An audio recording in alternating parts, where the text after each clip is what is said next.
Este é o programa Mid Marketing do UOL. Toda semana, uma nova entrevista sobre comunicação, propaganda, carreira e negócios. Olá, começamos mais um Mid Marketing aqui no UOL. Hoje é um dia mais do que especial. A gente coloca no ar o primeiro programa do nosso quarto ano. Até agora foram 145 programas, com profissionais das áreas de comunicação, marketing e inovação das principais empresas do Brasil e do mundo. Eu sou Renato Pesotti e para celebrar esse nosso aniversário, a gente recebe a Cecília Alexandre, que é diretora de marketing da Kraft Heinz. Tudo bem, Cissa? Obrigado pela presença. É um super prazer bater esse papo contigo. Nossa, obrigada a você, Pesotti, por me convidar, ainda mais numa edição que a gente está celebrando. Fico super lisonjeada, obrigada mesmo. Estou muito feliz de estar aqui desse nosso bate-papo. Legal, obrigado. Para começar, eu queria que você me contasse, que você me falasse quem que é a Kraft Heinz, né? Quais marcas que vocês têm pelo mundo, qual que é o tamanho da empresa e com quais dessas marcas que vocês atuam aqui no Brasil. Tá bom. Vamos lá. A Kraft Heinz, ela surgiu, né, Kraft Heinz, da fusão das duas empresas em 2015, tá? Nós somos a quinta maior empresa de alimentos do mundo e nos Estados Unidos, na América do Norte, nós somos a terceira empresa, né? E aqui no Brasil, a gente, recentemente, ano passado, a gente fez duas aquisições, né? A primeira delas foi a BR Spices, de temperos, e a outra que concluiu no início desse ano, em abril, que foi a Hemmer. Né? Então, e hoje, dentro do nosso portfólio no Brasil, a Kraft Heinz conta com algumas marcas. A Heinz, a Hemmer, a Quero e BR Spices. E cada uma com seu posicionamento. E quando a gente olha o tamanho dessa empresa no mundo, voltando a falar do mundo, nós somos a empresa, o nosso ketchup Heinz é o ketchup número 1 do mundo vendido e somos líderes aqui no Brasil também. Legal, e o Brasil também é um dos maiores mercados da Kraft Heinz do mundo, né? A gente tem uma relevância muito grande para a empresa como um todo. Quais que são os principais vetores de crescimento dos negócios da companhia por aqui? Fazer mais gente usar ketchup ou olhar outros mercados também? A estratégia internacional que a gente tem para a Kraft Heinz é expandir o que a gente chama de Taste Elevation. O que é Taste Elevation, né?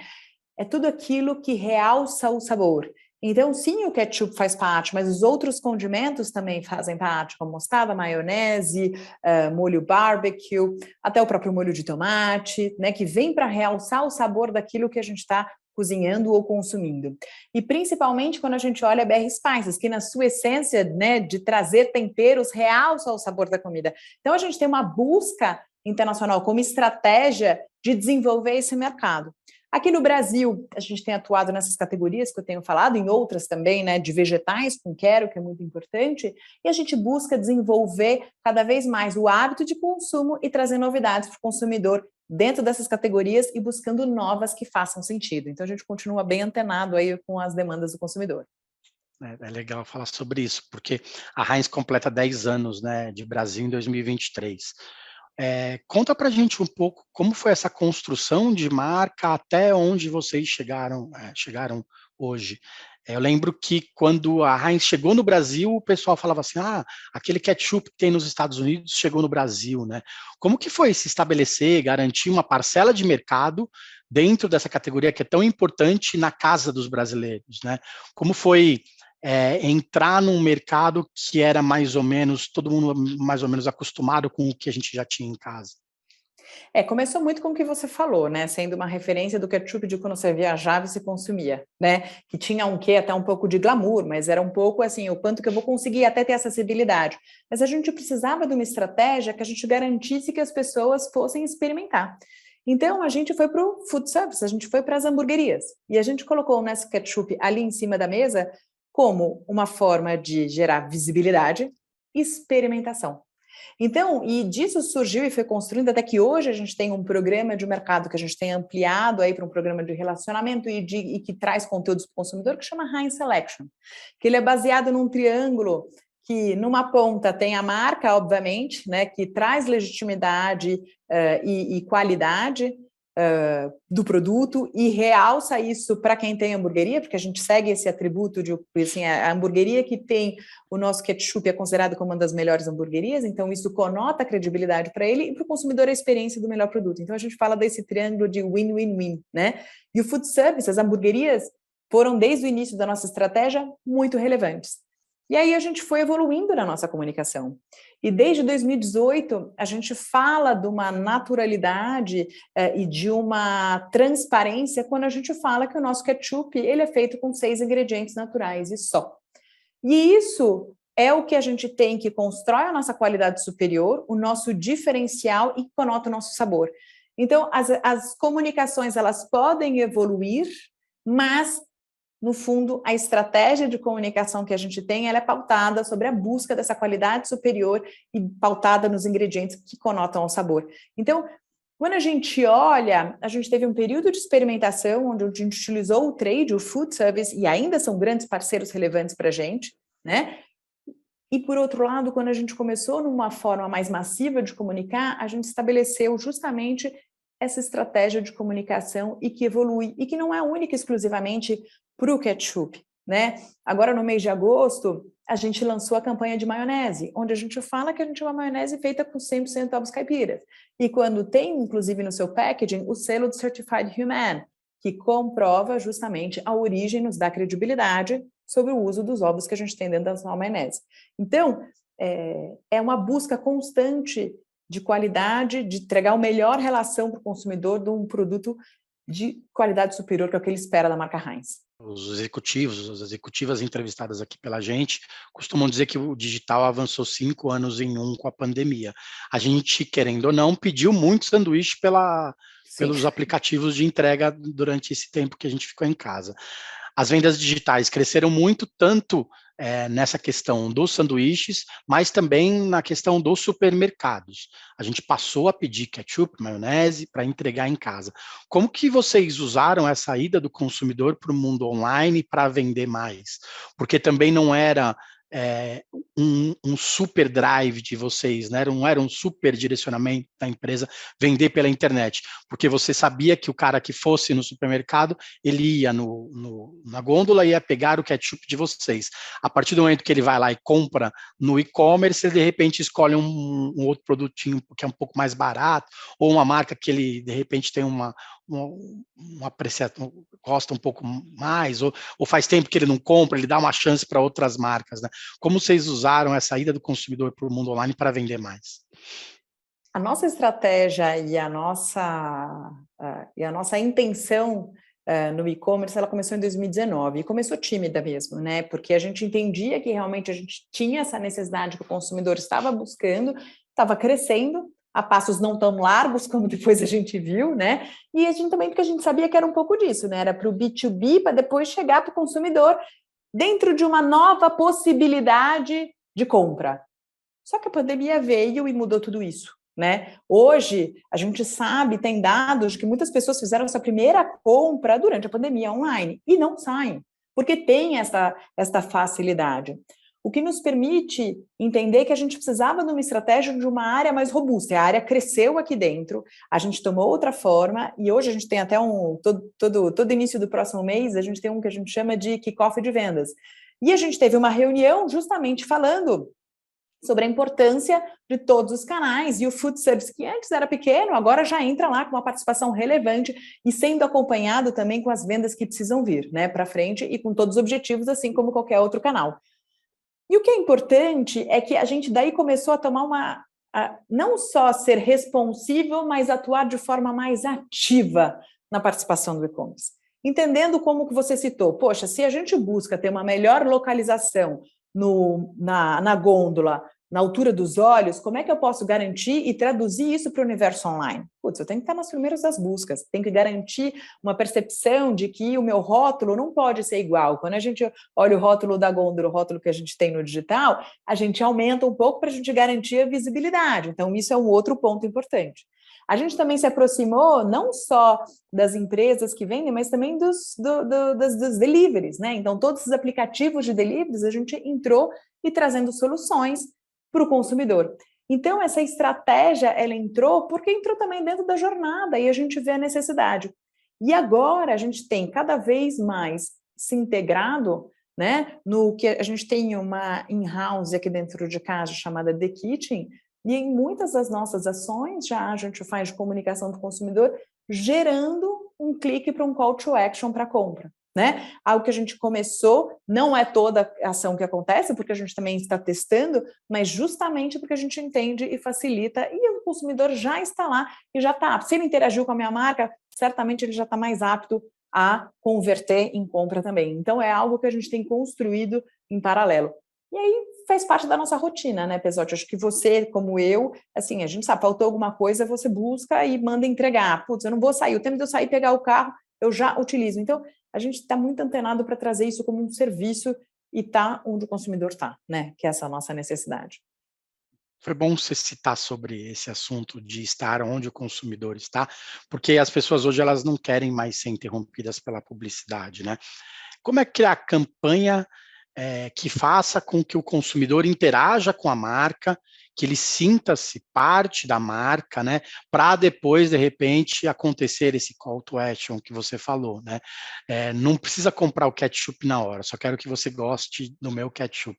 A Heinz faz bastante isso, né? Como que é ter essa criatividade e de repente, provocar as agências, a agência interna, para que vocês tenham que ter campanhas criativas o tempo todo? Bem, acho que você tem um ponto fundamental, né? Eu sou daquela época que a gente assistia a sessão da tarde, e aí você esperava um intervalo, você interagia. Hoje a nossa vida é diferente, né? Então eu preciso chegar com a mensagem para o consumidor de uma forma completamente diferente, né? Eu tenho que estabelecer uma relação com o consumidor de troca, não uma relação que eu costumo dizer que é de cima, né? A gente tinha às vezes uma relação de cima, porque você tinha um filme na TV, o anúncio que ficava em cima da mesa, era muito estático, ou você tinha lá, era distante. Agora a relação ela é próxima, e você tem trocas.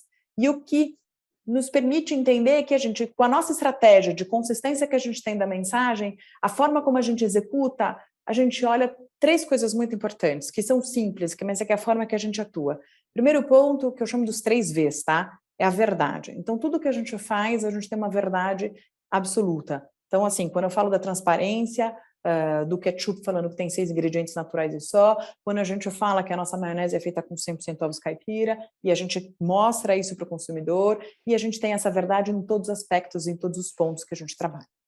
A gente tem um outro ponto que é a velocidade, né? A velocidade é estar na conversa do dia a dia, e essa é uma forma de comunicar, né? Que é o nosso The Kitchen, que a nossa in-house tem feito bastante, é trazer conteúdo e comunicação na velocidade da cultura. Então, a gente conversa e a gente conta, a gente interage e assim a gente consegue ter mais engajamento do consumidor. De forma, obviamente, que a gente não seja invasivo, mas que a gente consiga interagir.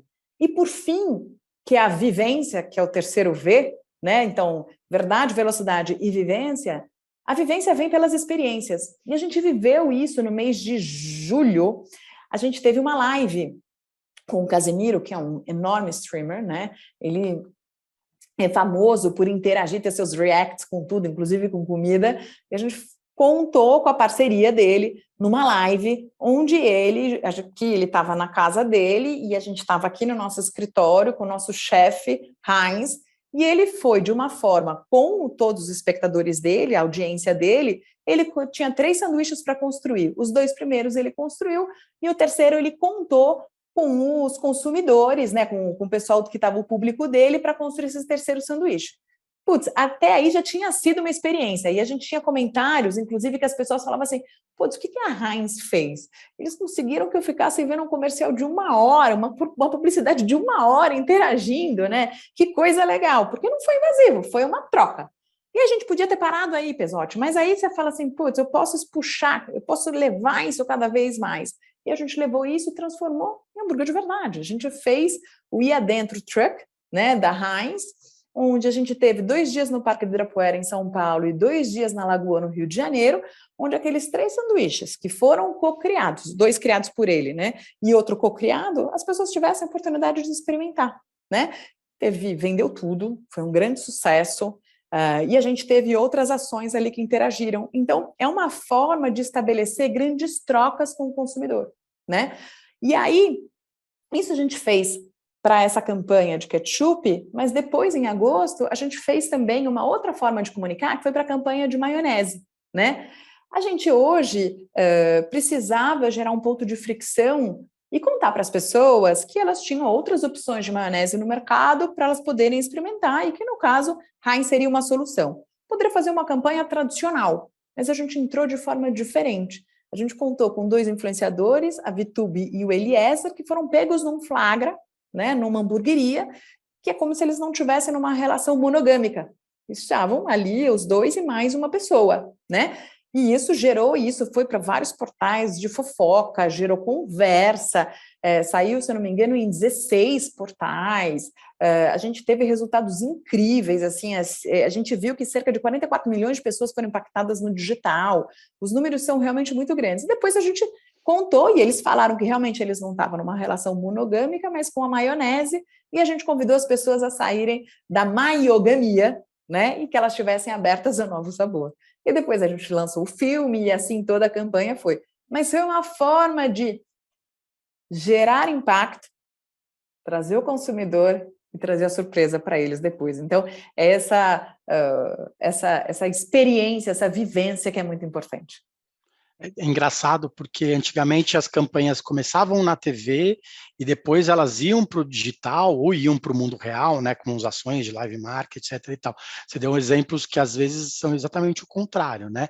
A campanha com o Casimiro foi exatamente isso, né? Ela começou numa live no Twitch, dentro do digital, voltado para o público dele, né? E acabou se esparramando para uma ação com vários food trucks dentro de um parque, né? Para as pessoas do mundo real. Muda muito a ordem das coisas, né? Porque é ali que você começa, é até engraçado, né? A gente começa a estabelecer conexões via o digital, né? E a gente precisa entender como fazer isso, porque as pessoas, acho que elas estão mais abertas neste momento, tem grandes trocas e grandes insights, né? Porque na hora que a gente está fazendo qualquer ação desse, a gente tem o nosso time de social listening escutando, pegando insights, respondendo, interagindo, e aí você cria um círculo positivo. As pessoas gostam de ver que a marca está falando com elas, né?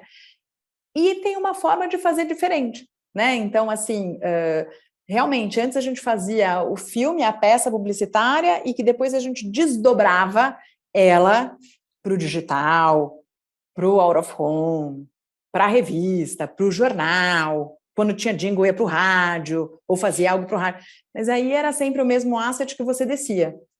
Eram variações do mesmo tom, né? Agora que não. A gente tem uma mensagem, a gente não pode ficar esquizofrênico e falar qualquer coisa, então tem a mensagem clara, e eu vou entendendo o papel dos meios, né? Então, o que a gente faz, que a gente lançou primeiro no digital, quando a gente executou para a televisão foi um filme diferente, de maionese. Quando a gente olha e eu vou para os canais, eu também entendo como eu vou de forma diferente, mesmo no meio digital, e o que a gente vai transformar e contar com a parceria dos nossos influenciadores, que ajudam bastante, né? A gente reverberar toda a nossa comunicação.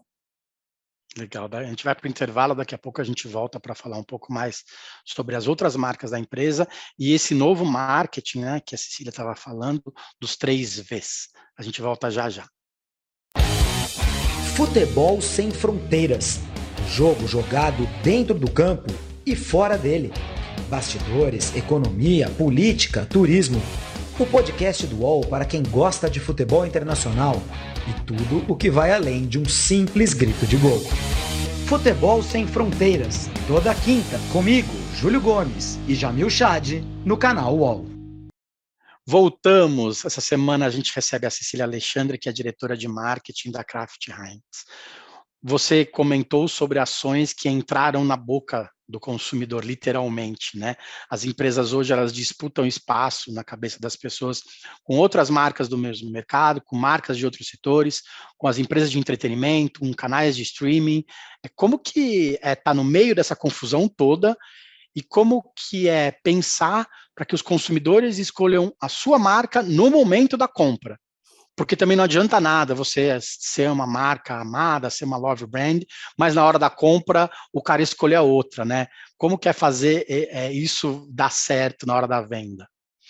Eu acho que tem vários pontos, né, Pesotti? É o nosso grande desafio, né? Porque eu falo que, assim, a gente está aqui, todos os marqueteiros, e a gente não pode viver no mundo encantado das marcas. A gente tem que estar aqui para construir marcas mais fortes, mais desejadas e que vendam mais, né? Então, esse é o nosso papel por trás. Somos todos vendedores, né? Eu encaro muito dessa forma. Então, assim, o market share tem que ganhar, a pessoa precisa converter, porque não adianta fazer nada se não converte. Então, Quando a gente olha hoje esse grande desafio, eu vejo que tem algo que a gente precisa entender dos 3 Vs que a gente falou sobre trazer vivência para o consumidor se associar, mas mais do que tudo, utilizar todo o digital e todos os dados que a gente vai construindo dessa jornada para gerar interação com o consumidor. Então, por exemplo, a gente lançou recentemente, digo no mês de maio, a gente lançou Wi-Fi, que a gente instalou em algumas hamburguerias, onde eu consigo ter dados do consumidor, né? Porque ele é um serviço para ele que está para a hamburgueria, para ele que vai usar a rede e para a gente é uma troca, e depois eu estabeleço uma comunicação com ele via o nosso bot que a gente tem no WhatsApp, e a gente também tem uma skin na Alexa, que é uma outra forma do consumidor entrar em contato, né, com a marca. Então, além das nossas redes sociais, além da gente entrar em algumas plataformas, a gente utiliza essas 3 plataformas atualmente hoje para a gente poder desenvolver e estabelecer caminhos em que a gente entregue serviço e também a opção de ter um link direto que ele possa ir para a compra. Então, as nossas peças que a gente tem feito cada vez poxa, eu passei a comunicação, mas clica aqui e compra. Não dá para fazer em todas, obviamente, né? Mas a gente precisa começar a direcionar. E é uma frente que a gente vai avançar cada vez mais. Hoje mesmo a gente estava numa discussão sobre uma ação que a gente vai fazer e a gente estava olhando o asset e o time comentando comigo, falando, putz, eu não sei se a gente põe o QR Code aqui ou não, porque talvez a gente vai perder o lead, ou o que a gente vai fazer. Eu falei, vamos testar. A gente precisa garantir que o consumidor tenha a informação que ele quer para depois ele poder converter. São 2 steps. Então faz de uma parte, faz um teste AB. Aqui eu vou direto, o outro a gente coloca e aí vai direto, a gente vê o que performa melhor, qual é a melhor reação, e aí a gente vai testando. Mas o nosso papel é cada vez mais facilitar essa jornada para o consumidor chegar ali na compra. E volta ao nosso papo inicial da explosão da digitalização e da compra online, né? Então, a gente também precisa estar a serviço e facilitar isso para o consumidor. A criatividade deixa de ser criatividade por criatividade, né? Ela se torna criatividade para ser útil, né? Ela precisa entrar na transformação dos negócios da empresa, precisa entrar no e-commerce, precisa entrar no engajamento. Não adianta só, bem entre aspas, mas não adianta só ser criativo, né? Tem que se transformar em vendas, senão não adianta muita coisa, né? É resultado, né? A gente brinca que a gente tem a nossa bolsa de valores, que eu acompanho ela sempre que chega nos fechamentos, que é assim, tá bom, o quanto que a gente diz de paid, owned and earned media, né? Então, assim, as mídias pagas, os nossos canais e o que a gente sai também, né? De forma que a gente recebe quando a gente sai na imprensa ou qualquer influenciador que posta sobre a gente. Então, a gente tem todas essas métricas e tem várias. Então, eu preciso garantir uma melhor eficiência do meu investimento e tem uma das métricas é o quanto que eu consigo gerar para poder levar o lead para aquele a pessoa poder gerar conversão, né? Então, a gente realmente tem que entender. E para isso, a nossa in-house, The Kitchen, que começou lá no Canadá alguns anos atrás e no Brasil em 2021, e esse ano a gente acelerou mesmo, a gente está construindo toda a forma que a gente está trabalhando justamente para trazer mais dados, mais conhecimento, para a gente garantir melhor esse círculo que ele seja positivo, entregando conteúdo e também depois auxiliando o consumidor até chegar o momento da conversão. Você falou algumas vezes dos influenciadores, né? É uma estratégia de marketing muito importante para as empresas e para a Kraft Heinz também é. O quanto que hoje é perigoso atrelar o nome da sua marca a uma pessoa que está ali no dia a dia, que é suscetível a erros, né, que a gente sabe que acontecem. Como que vocês escolhem os criadores de conteúdo que, querendo ou não, representam a marca para o público, né, para o público lá fora, para o consumidor de verdade, né, que a gente brinca? E aí você fala de verdade, tô ficando até chata com esses 3 vezes, mas tudo tem que ser verdade, né? Primeiro ele tem que consumir o nosso produto, isso é fato. Porque a gente sabe quando alguém está mentindo, né? É nítido, né? Então, assim, a gente não pode cair nessa, consumidor tem que ser realmente um consumo. A gente olha se o que a pessoa fala é ligado aos valores da marca, do que a gente acredita, tem algumas questões que a gente avalia se sim ou se não, e isso é tão importante quanto essa pessoa consegue engajar, né? Porque eu não vou me conectar com alguém só porque essa pessoa engaja, mas os valores dela têm que ser muito associados aos valores do que a gente acredita e do respeito que a gente tem. Então, isso é ponto primordial. O que é muito interessante, a gente tem que trabalhar com diferentes tipos de influenciadores, né? Tem aqueles que são os grandes, mas também tem os menores que acaba virando o novo boca a boca, né? A gente sabe que mais de 70% da fonte de informação das pessoas vem muito pelo boca a boca. E os influenciadores são os novos boca a boca também, né, que facilitam isso. Então, é importante a gente entender, estabelecer estratégias e parcerias com eles, mas sempre tomando cuidado, como você disse, né? As pessoas, elas têm a vida própria, elas podem errar, mas a gente precisa nos certificar. Em alguns casos, no caso específico do TikTok, a gente fechou uma parceria com eles, onde a gente deu o briefing das campanhas, né? E a gente fala isso para Quero e para Heinz, falando, olha, esse mês, no caso de Quero, por exemplo, festa junina, vocês precisam falar sobre festa junina, esses são os dos, o que você pode falar, mas principalmente o que você não pode falar. A gente deixa muito claro que a pessoa não pode falar, que é mais importante do que o que tem que falar. E eles criaram em cima. No início pode dar uma dorzinha de barriga? Pode, né? Mas aí você vê que é muito mais natural, espontâneo, e consegue gerar maior engajamento. Então, assim, precisa entender, se certificar e ter muito claro o que você quer, mas somente o que você não quer falar. Foi legal você comentar esse caso específico, porque no programa passado, a Fátima Pissarra, da Mind, falou exatamente sobre isso, né? Porque na hora que você entrega uma ação de marketing, uma ação de merchandising para dentro da novela, como a gente viu em Pantanal, uma série de ações de merchandising, você fecha o acordo e deixa na mão do diretor, que você confia, no roteirista, que você confia, e só vê na hora como ficou, né? Só que no mundo de influência isso não acontece, né? Porque muitas vezes as marcas querem que os influenciadores façam do jeito que elas querem, usem as expressões que elas querem. E às vezes nem a cara do influenciador falar aquilo, né? Então a gente vê isso bem mais atual na televisão, porque as pessoas os executivos talvez estejam um pouco mais acostumados com isso, e no mundo da influência, às vezes, a gente está bem alguns passos atrás, porque a gente tem esse receio de deixar na mão do influenciador, já que se você contratou ele, você tem que confiar, né? Também tem essa relação de confiança. Exatamente, é uma relação de confiança, uma relação de transparência. E o que eu digo, assim, se eu coloco, por exemplo, Casimiro, se a gente tivesse falado para ele que ele não podia falar as expressões dele, a gente teria perdido metade da audiência e teria perdido investimento. Isso é fato. Não, ele engajou, ele falou, a gente conversou, ele usou as expressões dele. E assim, foi natural. A gente só falou assim, olha, qual é a mensagem principal? É essa, esse é o objetivo. O que a gente não pode falar é isso, isso, isso. E cuidados mesmo, porque a gente tem respeito a todo mundo, né? Então isso a gente não pode, a gente não vai falar. E aí, acordamos? No início, dá um frio na barriga? Claro que dá. Mas, assim, a gente tem que confiar. Essa é a relação que a gente tem, que são as métricas que a gente acompanha, e você tem que saber com quem que você está se associando. Como qualquer parceiro, né? Não tem jeito. A gente falou bastante de Heinz, né? Mas a Quero também é muito importante dentro do portfólio da empresa, né? Ela é líder nos mercados que atua. Como que é esse balanço dentro do marketing, já que não é tão sexy falar de seleta de legumes quanto falar de ketchup, né? Como que vocês trabalham isso internamente para não deixar a Quero meio afastadinho da criatividade que você comentou? Quero é minha marca do coração, né? Eu amo Quero. Quero e Hemmer, eu amo as duas marcas, assim. Hemmer é um trabalho incrível da gente fazer muita coisa nova e Quero, então, é maravilhoso. Quero a nossa joia local, né?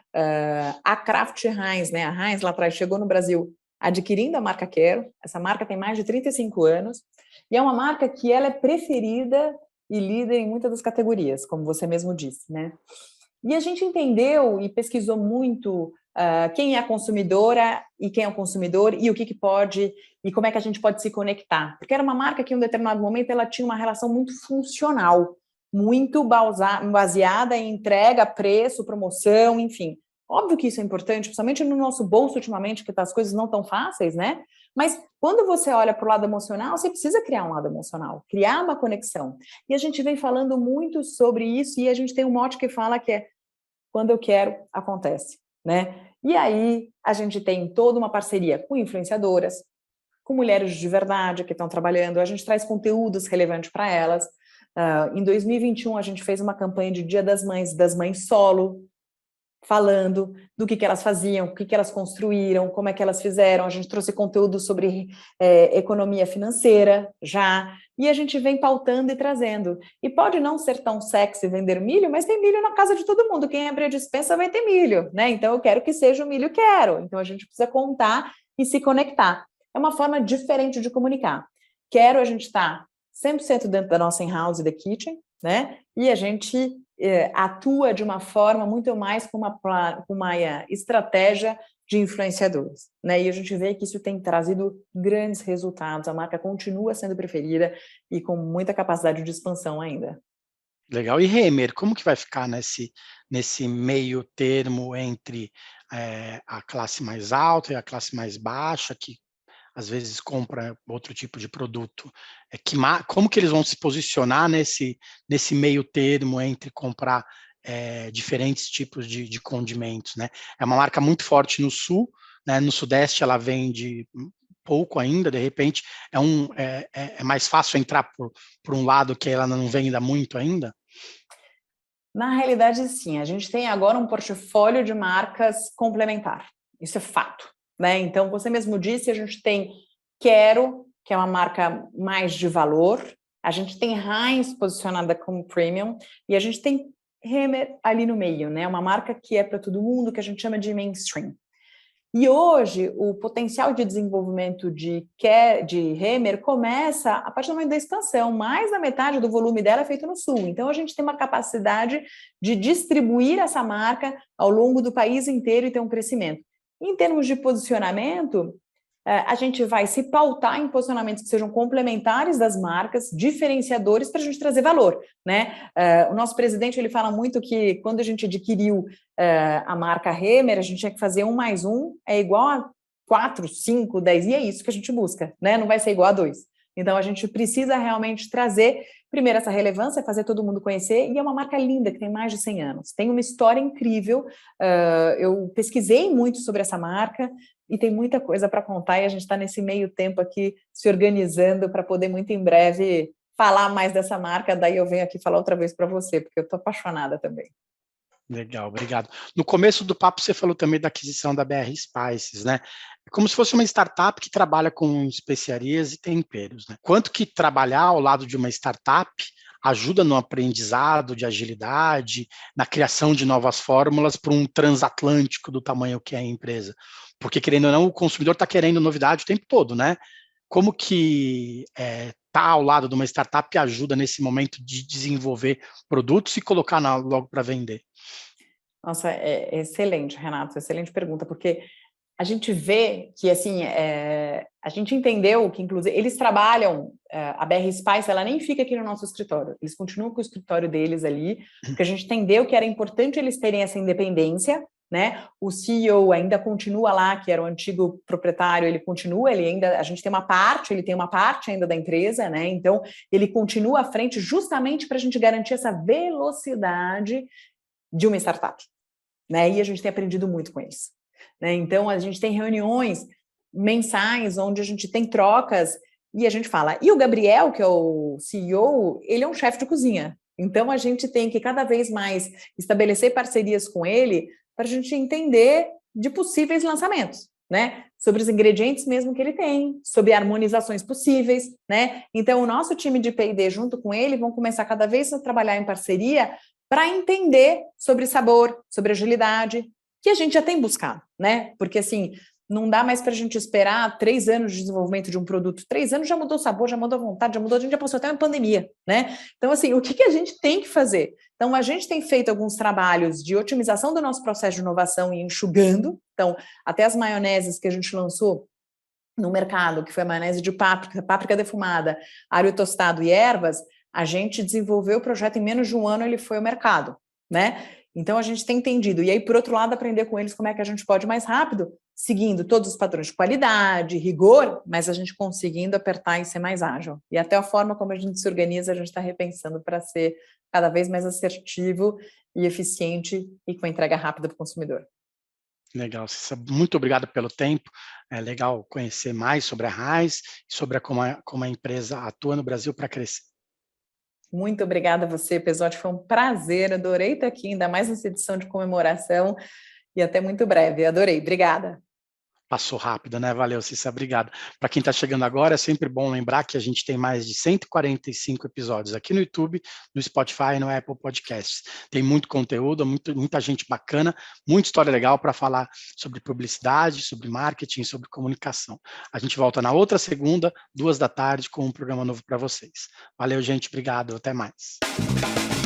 Os podcasts do UOL estão disponíveis em todas as plataformas. Você pode ver uma lista com estes programas em uol.com.br/podcasts. Mídia e Marketing tem apresentação e reportagem de Renato Pesotti, captação de áudio de João Pedro Pinheiro, design de Débora Faleiros, direção de arte de Gisele Pungan e René Cardillo, coordenação de Armando Pereira e Juliana Carpanese. Os gerentes de conteúdo são Alexandre Gimenez e Antoine Morel, e a direção de conteúdo é de Murilo Garavella.